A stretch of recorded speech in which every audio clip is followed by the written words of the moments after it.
Front and Center. Front and Center. A focus on important and significant developments affecting the lives of Filipinos, not only in the Philippines, but also those living and working around the world. Join us in Front and Center.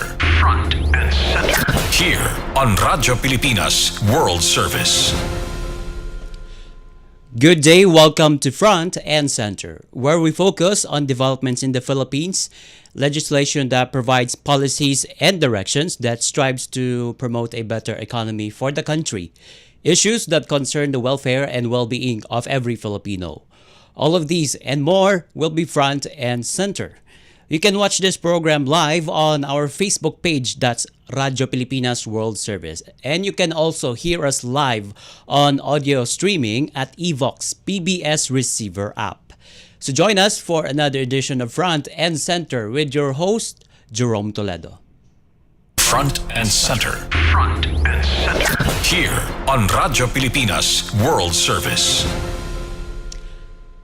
Over the weekend, President Ferdinand R. Marcos Jr. has issued an executive order allowing the issuance of Philippine visa for digital nomads or foreign nationals seeking to temporarily reside and work remotely in the Philippines. Under Executive Order Number 86, inked by Marcos on Thursday, establishes a legal framework to facilitate the entry of digital nomads in the country to boost Philippine tourism and economy. And under the EO, the Department of Foreign Affairs is authorized to issue digital nomad visas to non-immigrant foreigners who desires to enter and or stay in the country for a temporary period for the purpose of working remotely using digital technologies and whose clients or employers are situated outside the Philippines. The EO 86 read, foreigners who are issued valid DNVs may enter and or stay in the Philippines for a maximum of 1 year. And DNB holders may renew their visas for the same duration and may be granted multiple entry privileges during the validity of the DNV.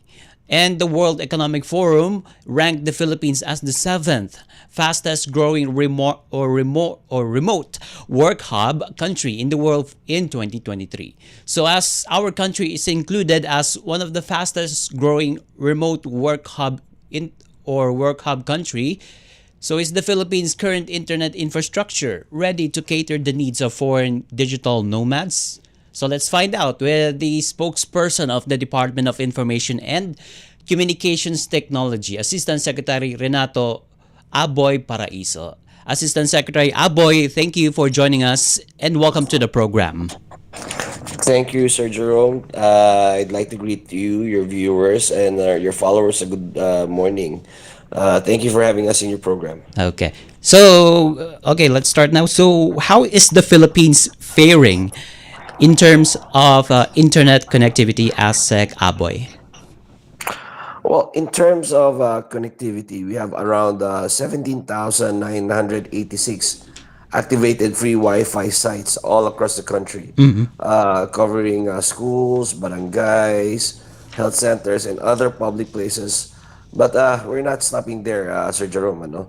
Under the leadership of our President Ferdinand R. Marcos Jr., and the DICT Secretary A, we fondly call him, or Secretary Henry Aguda, we are pushing even harder to accelerate the rollout of digital infrastructures. Included here is partnerships with our friends in the private sector for the rollout of the Common Towers program, or we call it the One SIM ng Bayan, which is a rollout of the infrastructures to improve connectivity in the country. Okay. Before we go into that details, Assistant Secretary Aboy, so I would like to know, so how fast our national internet broadband speed right now? Well, as of February 2025, according to UCLA, the Philippines ranks 65th globally for mobile internet speeds and 58th for fixed broadband. Our mobile users experience an average download speeds of around 58 Mbps and upload speeds of 8.83 Mbps. While fixed broadband users enjoy around 94.40 Mbps download and 94.48, which is really really fast, no, Mm-hmm. Mbps for upload speeds. These improvements reflect how we are already moving forward towards improving our standings and improving our the quality of connectivity. But again, we shouldn't rest on our laurels. We would like to improve on our rankings and somehow make Filipinos feel that, improve this, yeah, feel that the connectivity and the prices of connectivity are up to global standards already, I see. Jerome. Okay. Yeah. Yeah. On that report, same report from UCLA. So I have the data here. The Philippines, although we have a fast connection as of this year. So, but nonetheless, our country is ranked 65th globally for mobile internet speeds and 58th for the fixed broadband as of February this year. So, Asek Aboy, so is there any does the DICT have plans to increase our speeds and at the same time our ranking will go up? Yes, of course. That is always the goal, We need we yeah we shouldn't be satisfied Mm-hmm. with the current rankings that we are holding. Mm-hmm. Again, it's we improved from last year. Mm-hmm. But the improvement isn't felt by our countrymen. That's the goal. That improvement should translate into something that they feel and something quantifiable. Mm-hmm. Uh, so that's our goal, not only to improve in the rankings, but also make the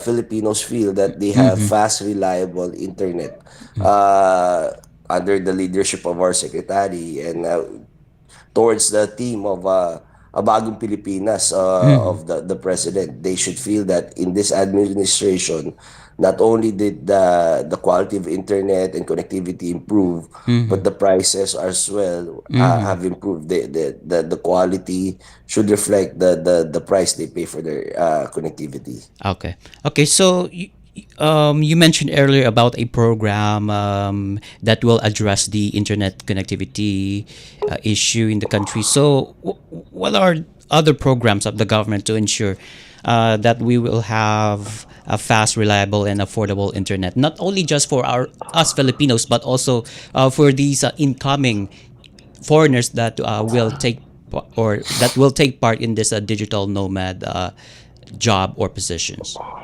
Well, our strategy is simple. It's to build a layered connectivity tailored to a specific needs of different areas. Mm-hmm. At the base is our free Wi-Fi program for all, and then national broadband plan, which is our Mm-hmm. national fiber backbone, Yep. which we lay down the foundation with fiber optic cables and core internet facilities. Complementing these are the one SIM cards, especially for geographically isolated and disadvantaged areas Yeah. or Right. Argida sites. We are also tapping the satellite technology like Mm. LoRa and soon geostationary satellite to become 100% broadband connectivity nationwide. So covered we covered everything from terrestrial and from area from above ground and then the the atmospheric connectivity. So everything is connected. So we cover all types of connectivity. So we can tap any type of these functionalities or Mm-hmm. these platforms to tailor fit whatever. For example, if someone is at a very very isolated area, we can connect. Uh-huh. We can tap the satellite technology. But if it's in the metro, we would utilize more. We would be reliant more uh, on wired and fiber connectivity. So, uh, it, applying this type of strategy, we connect all Filipinos and we Mm-hmm. can cover 100% of the geographic area of the Mm. Philippines. Okay. So yeah, I would like to ask this Assistant Secretary Aboy. So how is the issue with the cell sites? Because cell sites is being used in not just in connecting calls or text, but also on connecting to the internet. So, how is that? Are we fast tracking it to at Well, least increase the the speed? program the program really is to push forward with the common towers program, or common tower sharing. So that means that we understand that the economics of and the restrictions of a high capital outlay for mobile network operators Mm, towards building these infrastructures. That is why the price of the our connectivity reflects such capital outlay. What we are pushing for, which is also being done all over the world, is to nice. push for a common towers program, which is independent common towers, or even the MNOs themselves would erect towers for cell site coverage, and then allow the lease of these towers to other mobile network operators. So uh, we have a peculiar case in the Philippines, because, for example, here in our country, we usually see uh, our kababayans having two or more cell phones, because Mm, the coverage for one mobile network operator is different from we- another mobile network operator, which shouldn't be the case. right. Yeah, Mm, it should be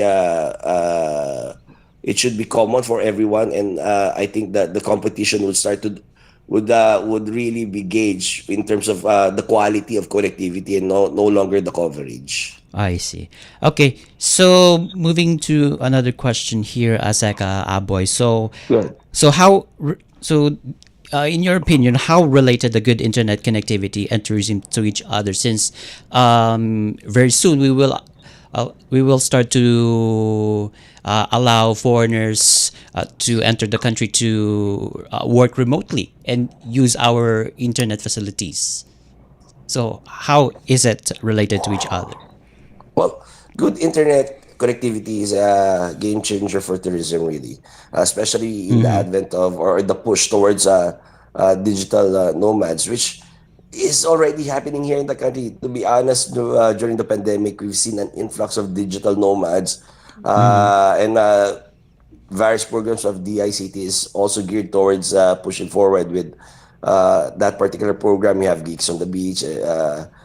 You see, during the pandemic, there was an influx of digital nomads in our beautiful beaches like Yeah. Siargao Right. and Boracay. So again, it's really relevant that we have good internet connectivity. Travelers today expect to stay connected wherever they go, Mm-hmm. to share their Yeah. experiences, work remotely, or even navigate local attractions. Yeah. So to grow with a strong and reliable internet, tourist destinations become even more attractive, Mm-hmm. especially to the growing number of digital nomads Yep. who we mentioned earlier, who continue to travel and work. With better Mm-hmm. connectivity means happier tourists, longer stays, more spending in local communities, and ultimately a stronger tourism sector that uplifts livelihoods for our kababayans here in the Philippines. And that's because of foreigners like that idea of working at the same time traveling. So it's being a digital nomad is appeals to them. So Well, yeah, and I think there is also a sector that we still haven't seen. The mm-hmm. informal workers, or the work from homes, or the you know Mm, we see we the idea of digital nomads is for foreigners, but there yeah. is also this local tourism we can promote, because a lot of low work already are in the informal sector. For example, Mm-hmm. virtual assistants, which can work from anywhere. So Mm-hmm. it's also important that we provide good connectivity for to promote also local tourism, because these workers can now work anywhere.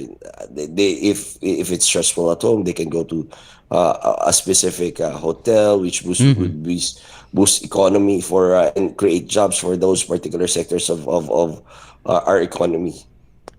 Okay. All right. Well said. Okay. So my last question, Asek Aboy. So since President Marcos Jr. has signed the Executive Order number 86 on Thursday, so that's authorizing the DFA to issue digital nomad visas to foreign nationals to bolster tourism activities. So how's the ICT coordinates with the national government and most importantly the local government units to ensure that these foreigners will experience a hassle-free internet connectivity upon their remote work here in the country? Well, yeah.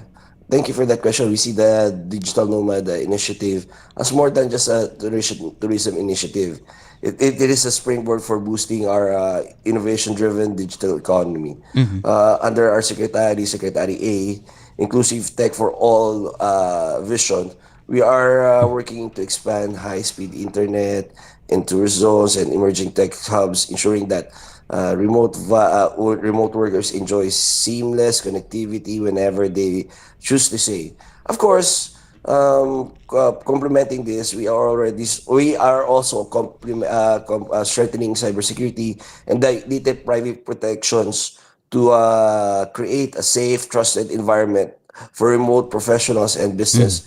We want the internet to exemplify good vibes, which is a theme now of in the DICT. Good vibes in the internet. So the marching orders is the ICT should now be mabilis at malinis, and this exemplifies the work we're doing in complying with the presidential directives and minamadali natin yung pag-roll out ng mga to. Okay, so the ICT is expediting it, or I'm sorry, the national government expediting those plans For and the sure. rollout, and the rollout, right, Asek Aboy?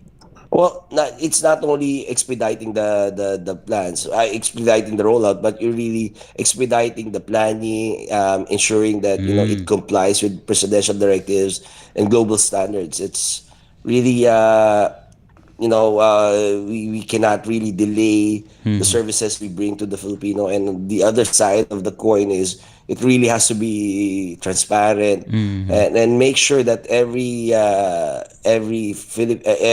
peso spent in delivering our services are spent wisely, not only using the best technology but the right technology in order for us to roll out our projects. Okay, all right. So that's very well thought discussion here today, this morning, Asek Aboy. So thank you for joining us in the program, Department of Information and Communications Technology spokesperson, Assistant Secretary Renato Aboy Paraiso. Thank you, Asek Aboy, for joining in the program. Oh, thank you and good morning to everyone.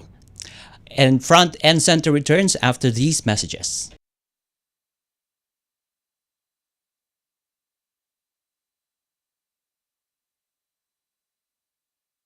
This is a public service announcement. Fog. Ito ay isang uri ng air pollution na galing sa pulkan. Ito ay nagtataglay ng sulfur dioxide na kapag nalanghap ay maaaring magdulot ng pag-ubo, hirap sa paghinga, pangangati ng lalamunan, paninikip ng dibdib at iritasyon sa mata. Mapanganib ito para sa mga taong may hika, sakit sa baga, sakit sa puso, matatanda, buntis at mga bata. Anong mga dapat gawin kapag may fog? Iwasan ang outdoor activities. Kung kinakailangan lumabas ng bahay, magsuot ng N95 face mask. Kung may iritasyon sa mata, dahan-dahang banlawan ang mata gamit ang malinis na tubig. Dalasan ang pag-inom ng tubig kung sakaling makaranas ng paninikip ng dibdib o hirap sa paghinga. At kung patuloy na mahirapan sa paghinga, dalhin ang pasyente sa pagamutan. Maging alerto at ingatan ang sarili mula sa panganib na hatid ng fog. This is a public service announcement. Public service announcement from PBS, Presidential Broadcast Service, and Radyo Pilipinas. Hatol ng bayan. Election Quick Facts. Gun ban. Mula January 12 hanggang June 11, 2025 ay iiral ang gun ban sa buong bansa kasabay ng pagpasok ng election period para sa 2025 midterm elections na gaganapin sa May 12. Ang mga lalabag ay papatawan ng parusang pagkakakulong sa loob ng 1 hanggang 6 na taon, permanent disqualification from public office, at aalisan ng karapatang bumoto. Samantala, ang mga dayuhan naman na mahuhuli ay iparireport matapos ang kanilang pagkabilanggo. Hatol ng bayan. Election Quick Facts. Paliwanag mo sa tao na hindi totoo yan. Dahil ang totoo, yung totoo ang dapat ninyong malaman. Nagkalat sa internet ang fake news Ang o ginagawa mali ng at fake news, tinatakot niyo yung tao. what they are doing is creating panic. We say no. Yung pagkalat ng fake news. And some of it's dangerous. Sana iwasan po natin pag-spread ng fake news. At di magpapakalat ng disinformation at misinformation ang kasulukuyang administrasyon. Stop telling us fake news because you're wrong. Para sa totoo at mapagkakatiwalaang mga balita at impormasyon, Radyo Pilipinas. Radyo Pilipinas World Service Online. Reaching you in digital format. Anytime, anywhere. From Manila, Philippines. Front and center. Front and center. Here on Radyo Pilipinas World Service. Welcome back to Front and Center. To another developments here in the country, the Department of the Interior and Local Government, or DILG, has welcomed the signing of the Republic Act number 12177, signed by President Ferdinand R. Marcos Jr., which grants free legal assistance to military and uniformed personnel, or MUP. The Interior and Local Government Department said in a statement over the weekend that upon the enactment of the law, the DILG is confident that police, fire, and jail personnel will be able to perform their duties with greater focus and confidence, free from the fear of harassment through baseless or unwarranted cases. The said Republic Act mandates the government to shoulder legal fees and provide full legal services, including representation, consultation, and the preparation of necessary legal documents to MUPs charged in the line of duty. And the new law will benefit uniformed personnel from the DILG's attached agencies, such as the Philippine National Police, the Bureau of Fire Protection, and the Bureau of Jail Management and Penology, who are facing civil, criminal, or administrative cases arising from the performance of their duties. And the law also covers personnel from the Armed Forces of the Philippines, as well as the Philippine Coast Guard, the Bureau of Corrections, and the National Mapping and Resource Information Authority, Hydrography Branch. And the coverage extends to active, retired, and also the honorably separated members of the aforementioned government agencies. Meanwhile, PNP Chief General or Police General Romel Francisco Marbil thanked Marcos Jr. for signing the law, and he states that the law is not just a legal measure, it is a moral commitment of the government to protect those who protect the nation. And Police General Marbil said that the law sends a clear message that the public servants in uniform are not alone when doing their sworn duties, and they now have the full backing of the state. Front and center. Front and center. Here on Radyo Pilipinas World Service. And finally, President Ferdinand R. Marcos Jr. has vetoed the measure amending the charter of the Bases Conversion and Development Authority, or BCDA. Marcos Jr. thumbed down the proposed amendments to the BCDA charter because of potential conflict with existing laws and adverse impact on the government's fiscal positions. In the Chief Executive's veto message dated April 24th and was transmitted to Congress, Marcos raised concerns over some of the provisions of the enrolled bill, including the proposed increase of 100 billion pesos in authorized capital, saying it could affect the government's fiscal integrity.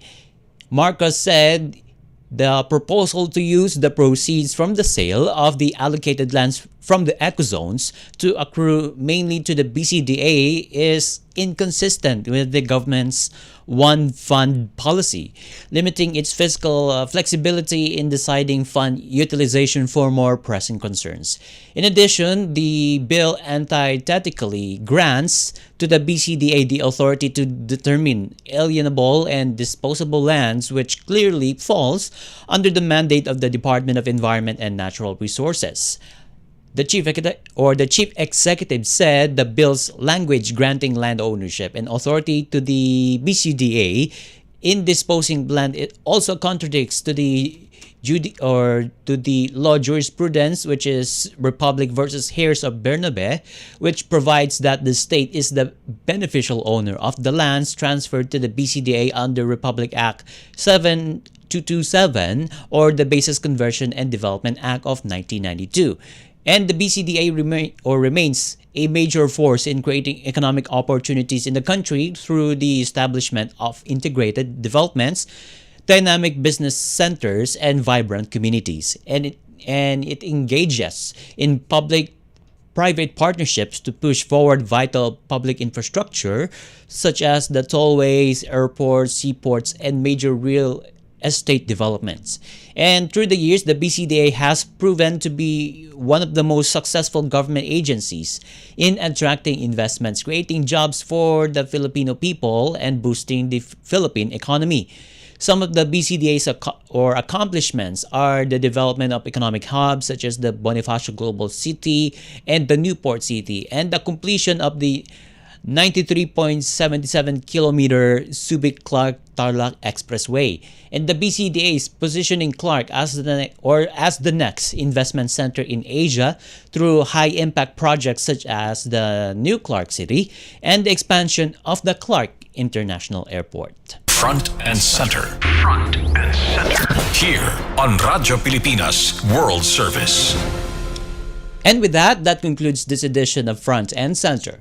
Together with Radyo Pilipinas World Service production team and technical personnel, this is your host, Jerome Toledo. Until next time, mabuhay, love the Philippines. You have just heard and watched Front and Center. Front and Center. Join us again for another edition here on Radyo Pilipinas World Service. Front and Center.